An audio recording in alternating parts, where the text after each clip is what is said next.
बिहार विधानसभा चुनाव 2020 में बहुमत प्राप्त कर सूबे में एनडीए की सरकार ने कार्यभार संभाल लिया है। विधानसभा चुनाव में एनडीए में सबसे बड़े दल के रूप में उभरने के बाद भारतीय जनता पार्टी अब बड़े बदलाव के मूड में है। नई सरकार में मुख्यमंत्री नीतीश कुमार के अलावा राज्य में पहली बार 2 उप मुख्यमंत्रियों को शामिल किया गया है।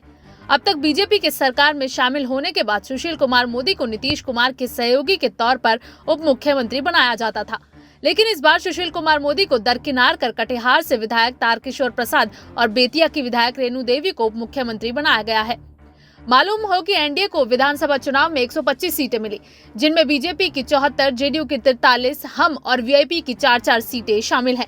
गौर से देखा जाए तो बीजेपी इस बार राज्य में पार्टी के पुराने दिग्गजों से किनारा कर नई टीम तैयार करने में जुटी है। सुशील मोदी के अलावा पिछली सरकार में पथ निर्माण मंत्री रहे नंदकिशोर यादव और कृषि मंत्री डॉक्टर प्रेम कुमार को भी किनारे कर दिया गया है। नंदकिशोर यादव को विधानसभा अध्यक्ष बनाए जाने की चर्चा थी, लेकिन अचानक विजय कुमार सिन्हा को इस पद के लिए उपयुक्त माना गया और सिन्हा अध्यक्ष बन गए। इस संबंध में पार्टी सूत्रों ने बताया कि परिवर्तन ही नियम है। पार्टी ने टीम में बदलाव कर इतना साफ तो कर दिया है, अब सब कुछ पहले जैसा नहीं रहा, चीजें बदल गई हैं, नए लोगों को मौका दिया गया है।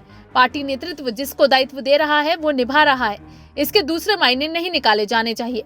वैसे इस बदलाव को लेकर कहा जा रहा है कि सरकार में पार्टी का हस्तक्षेप बढ़ेगा, जो सुशील मोदी के उप मुख्यमंत्री रहते कतई संभव नहीं था। दूसरी बात कि इस तरह नेतृत्व की दूसरी पंक्ति भी राज्य में खड़ी हो सकेगी। वैसे बीजेपी के नेता ये भी मानते हैं कि एनडीए को सत्ता तक पहुंचाने में महिला मतदाताओं की बड़ी भूमिका है। यही कारण है कि महिला को उप मुख्यमंत्री पद की जिम्मेदारी सौंपी गई है।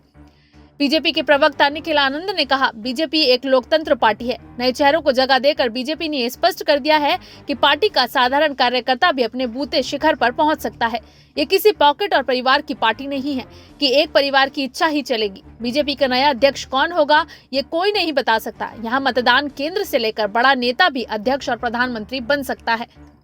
बहरहाल बीजेपी इस चुनाव के बाद बड़े भाई की भूमिका में आ गई है और अब वो अपने बूते बिहार में खड़ा होना चाहती है। यही कारण माना जा रहा है कि बीजेपी नई टीम तैयार करने की कवायद चल रही है। वैसे ये बदलाव मुख्यमंत्री नीतीश कुमार और बिहार के लिए कितना कारगर होता है, ये तो अब देखने वाली बात होगी। Bureau report, SPN9 news.